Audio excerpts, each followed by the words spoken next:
प्यारे भाइयों, इस देश में निवास करने वाले माता बहन आदि बुजुर्गगण, अभिभावक, आप सभी को मैं अपनी तरफ से नमन करता हूँ। इस देश समाज की स्थिति आज दुखदाई हो गया है। ये कोरोना काल न जाने मानव को किस प्रकार निगल रहे हैं और हर एक प्रकार से मानव का मानसिक प्रवृत्ति नष्ट होता जा रहा है। बहुत दुखद स्थिति में आज यह देश चल रहा है और सबके दिल और दिमाग पे दुख की लहर ऐसे ही चमक रहे हैं। अब इस दुख से कैसे मुक्त हुआ जाए, इस पे न तो कोई साइंटिस्ट कोई बात दे रहा है, नहीं कोई नेता कोई ये बात कर रहा है, नहीं कोई धर्म प्रेमी सज्जनों, कि इस दुख से कैसे इस समाज को, इस देश को, इस राष्ट्र को मुक्त किया जाए। आज सब व्यक्ति का तपस्या, सबका साधना और सबका मानव कल्याण की भावना नष्ट होता दिख रहा है। यह दुखद स्थिति कब तक यह देश भोगता रहेगा, यह विचारणीय है, दुखदेय है। और इस दुख से मुक्त करने के लिए यदि धार्मिक संस्थान को, संगठन को चलाने वाले राजनेता, विद्वान, रिसर्चर, साइंटिस्ट, डॉक्टर ये सब नहीं संभाल पाएंगे तो आम आदमी क्या कर सकते हैं। यह सोचना विचारना पूरे देश को है। सब व्यक्ति के भीतर से आज धर्म खत्म हो गया,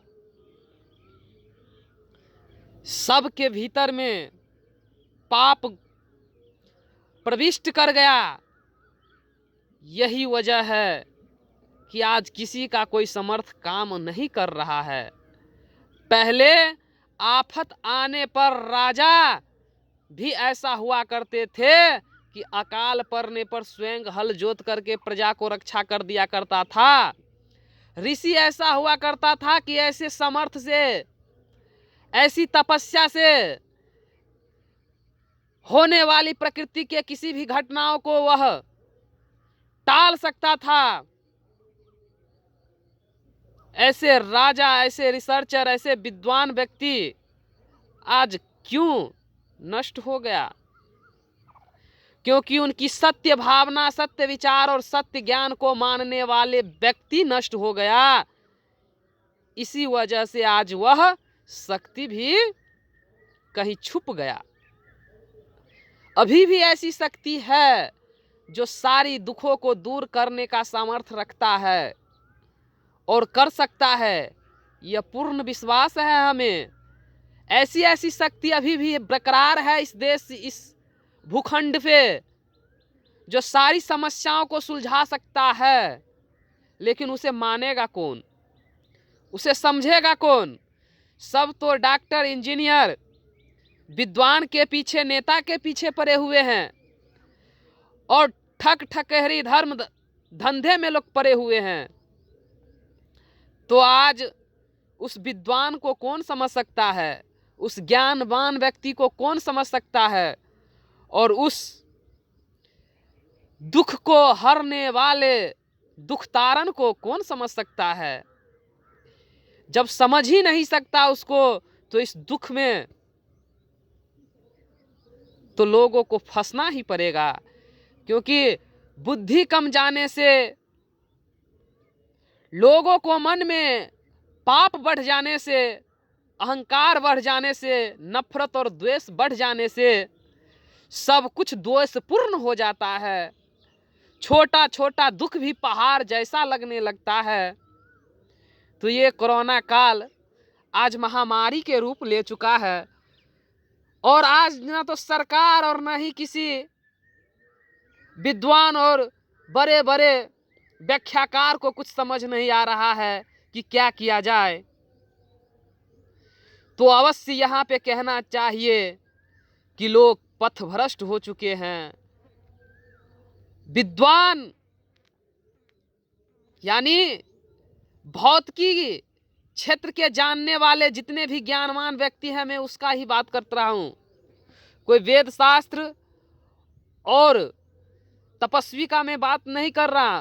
तपस्वी भी अभी भी इतने तपस्वी है जो अपने तपस्या के बल पे बहुत कुछ कर सकता है, प्रलय को भी रोक सकता है। तो ये कोरोना कोई बड़ी बीमारी का कारण नहीं है, क्योंकि आज जितना भी कोरोना बढ़ रहा है तो सब अज्ञानता के कारण अपने आप को इतना भयभीत कर लिए हैं, इतना भयभीत कर लिए हैं कि इस दुख से तो दूर करना बहुत दूर की बात है, लोग उस भय से ही मर रहे हैं। इतना भय उत्पन्न किया गया है, और ये भय उत्पन्न करने वाले बड़े बड़े संगठन, बड़े बड़े डॉक्टर, बड़े बड़े रिसर्चर, यह सब है। मीडिया कर्मी को भी अच्छा मान लिया जाए यह भी सही नहीं है, क्योंकि मीडिया भी अपने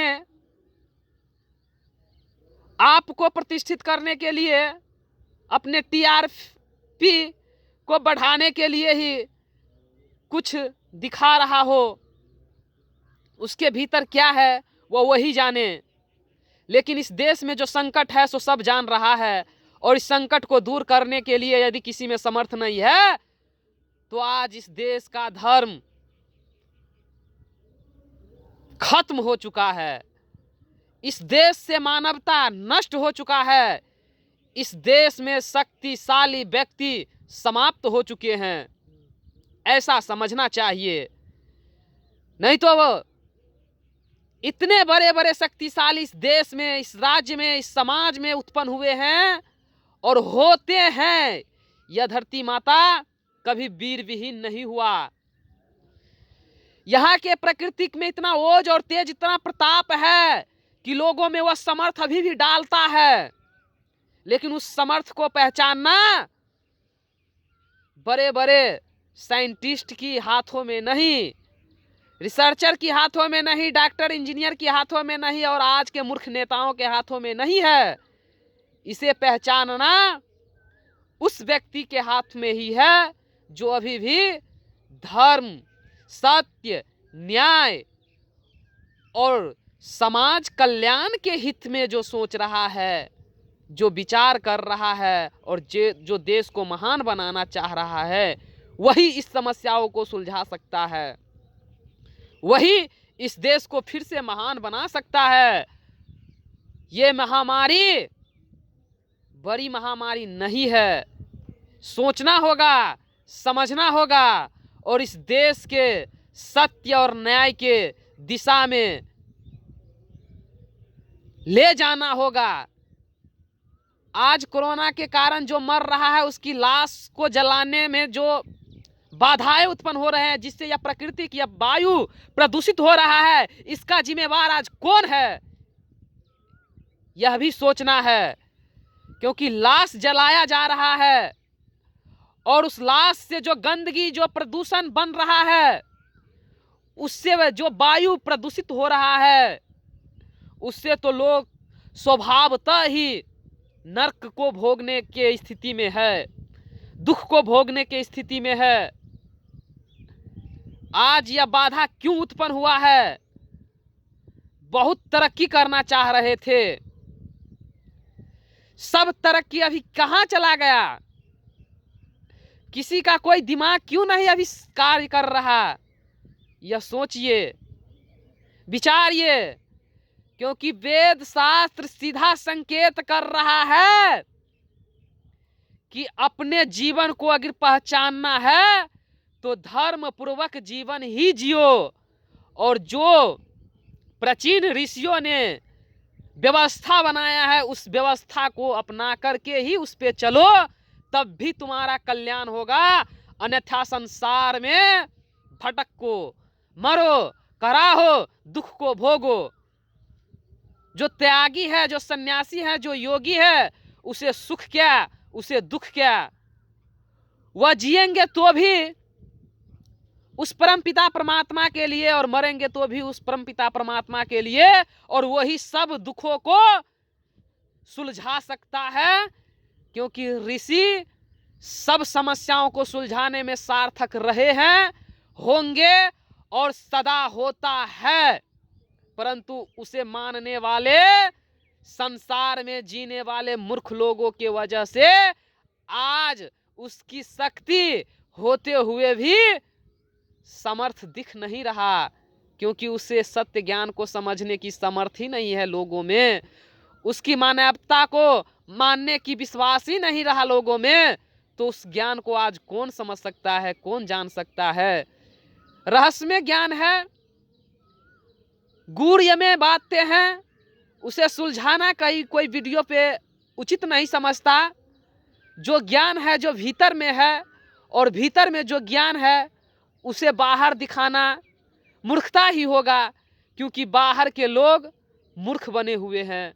इसीलिए परमपिता परमात्मा हमें वह समर्थ दे कि उचित समय आने पे मैं इस अपने ज्ञान का प्रदर्शन कर करके समाज कल्याण का कार्य और भार अवश्य लूँगा, और इस देश को, इस समाज को मैं कुछ नई व्यवस्था दे करके ही जाऊंगा, यह मेरा पूर्ण विश्वास है। इस समाज में मैं कल्याण और कुछ अच्छी मार्ग को चुनने की, सुख और दुख को समझने की स्थिति में हूँ, अभी समझ रहा हूँ। आगे चल करके जब मेरा यह मन और आत्मा सब रहस्य को खोज निकालेंगे, तो मैं समाज कल्याण में अवश्य अपना भूमिका निभाऊंगा। इसी आशा और के साथ मैं आप लोगों को बहुत बहुत आभार व्यक्त करता हूँ, नमन करता हूँ। धन्यवाद।